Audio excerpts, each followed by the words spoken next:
In this module, we want to talk about optimizing both single and multivariable functions, and talking about what the idea of a point of diminishing returns is and how we identify it. So in terms of optimizing functions, if you think back to the theory that we've already covered, if we have a given function, we can construct a sign chart for the first derivative. We would start off by finding where that first derivative is equal to 0, and then we could plug in values into our derivative to find out where the function's increasing and decreasing. So here we have a function that's increasing up to some point, and then changes to decreasing. Right at that point where our function changes from increasing to decreasing, we have a maximum occurring.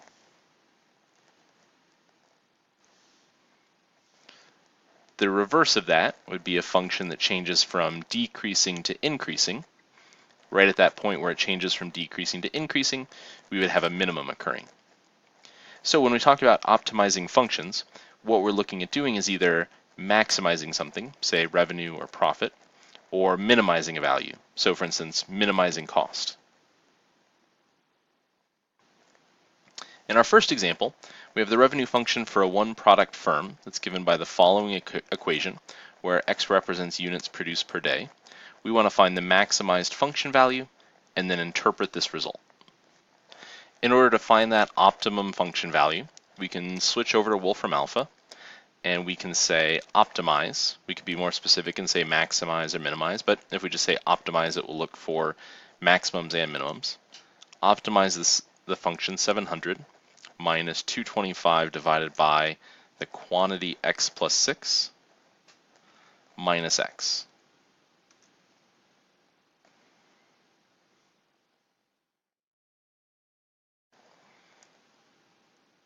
So Wolfram Alpha is going to tell us that what it's looking for are any extrema, which is just the more general word to refer to both maximums and minimums. In this case, we find a local maximum and a local minimum, but what we're looking to do is maximize our function, so we only care about this first result. We see that our maximum function value occurs at x equals 9, and that maximum function value is 676. So this tells us that our maximum function value occurs at r of 9 equals 676, and then what we want to do is, of course, interpret that result. So this means that our maximum revenue of $676 occurs at a production level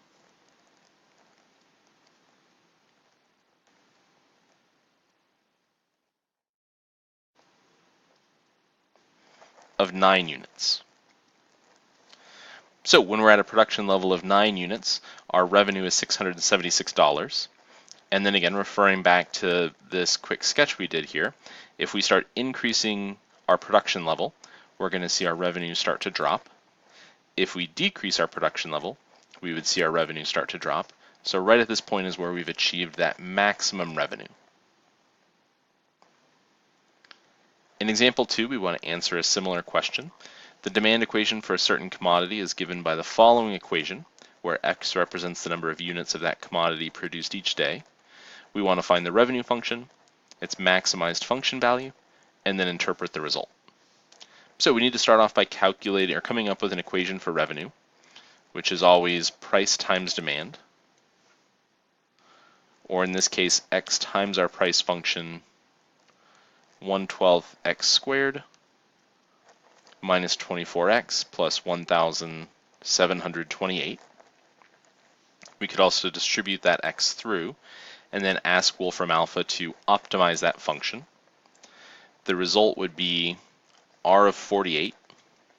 So our revenue function would be maximized when x equals 48, and that maximum function value would be 36,864, meaning that our maximum revenue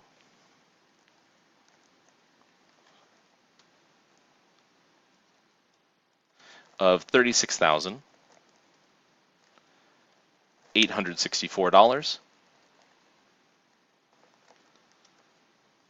occurs when 48 units, are produced per day.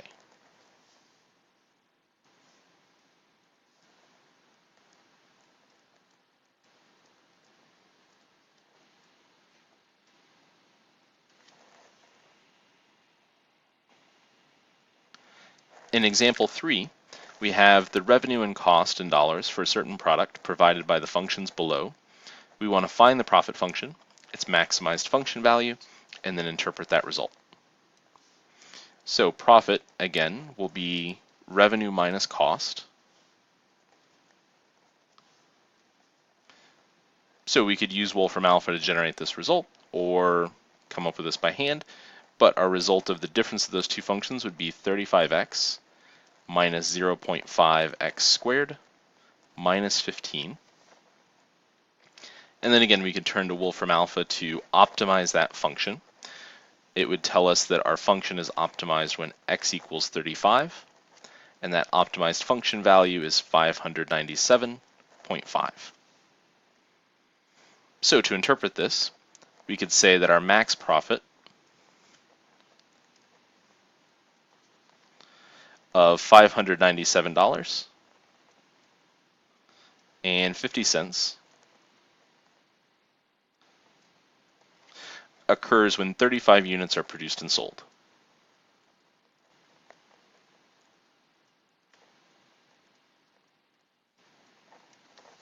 So again, in each of these instances, what we're finding is the production level that yields either that maximum revenue or maximum profit. In example 4, we have a company that manufactures and sells X television sets per month, with the monthly cost and price demand equations given as provided. We want to find the profit function, its maximized function value, and then interpret the result. So in order to generate a profit function, we first need to find our revenue function, which would be demand times price, or x times 300 minus x over 20. And then to get our profit function, we would take revenue minus cost,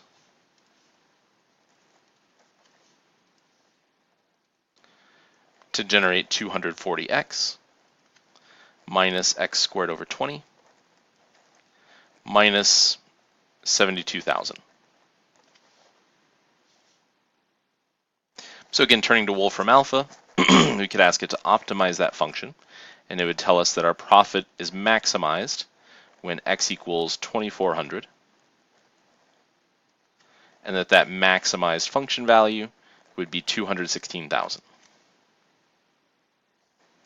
So interpreting our result here, we could say that our maximum profit occurs, or our maximum profit of $216,000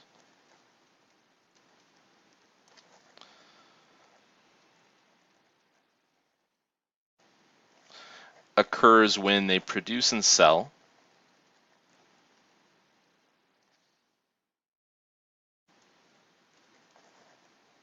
2,400 sets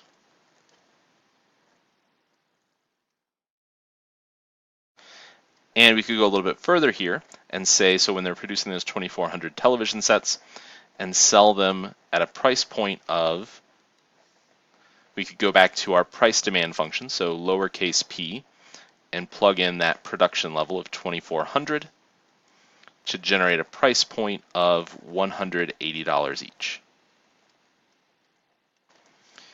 So our maximum profit of $216,000 occurs at a production level of 2,400 units. And when we sell each of those units for $180 each, which again, we generated that result by plugging X into that original price demand function.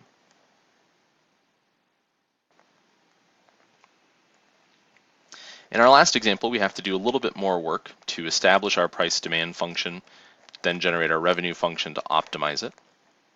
So we're told that on a certain route, a regional airline carries 6,400 passengers per month, paying $50. It's estimated that for each $1 increase in airfare, they will lose 80 passengers. So what we want to do is optimize our revenue, but before we can do that, we need to establish a price demand function. It's not explicitly stated, but we're given 2 coordinate points here. We're told that when they carry 6,400 passengers, each paying $50, or I guess we should say when they're each paying $50, they're carrying 6,400 passengers. Their estimate is that a $1 increase in price, so if we increase price to $51, would reduce the number of tickets sold or the number of passengers by 80, so bringing this down to 6,320. So we can use that to calculate the slope for our price demand equation by taking the difference of our x coordinates, or I guess I started writing that backwards. We can take the difference of our y coordinates divided by the difference of our x coordinates to give us negative 1 over 80. Then we can start to set up our equation of the form y equals mx plus b, or in this case, we would want price equals m times x plus b. So we know a value for price, which is $50, a value for demand, which is 6,400, and we know our value for m, which is negative 1 over 80. So we could substitute those values in to solve for b to generate a value of 130. So our price demand function would be 1 over 80x, negative 1 over 80x, plus 130. From there, we could multiply through by x to generate a revenue function of 1 over 80x squared, plus 130x. And then turning to Wolfram Alpha to optimize that, it would tell us that it's optimized at a value of x equals 5,200. And that optimized function value, that maximized function value, would be 338,000. So this company would achieve their maximum revenue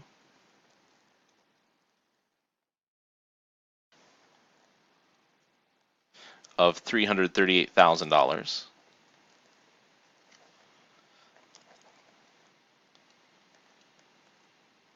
by selling 5,200 tickets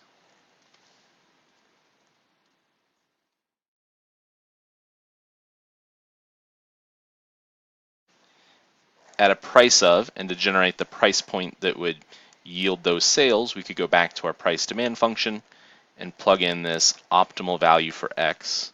So we would evaluate our price demand function when x equals 5,200 to generate a price point of $65 per ticket.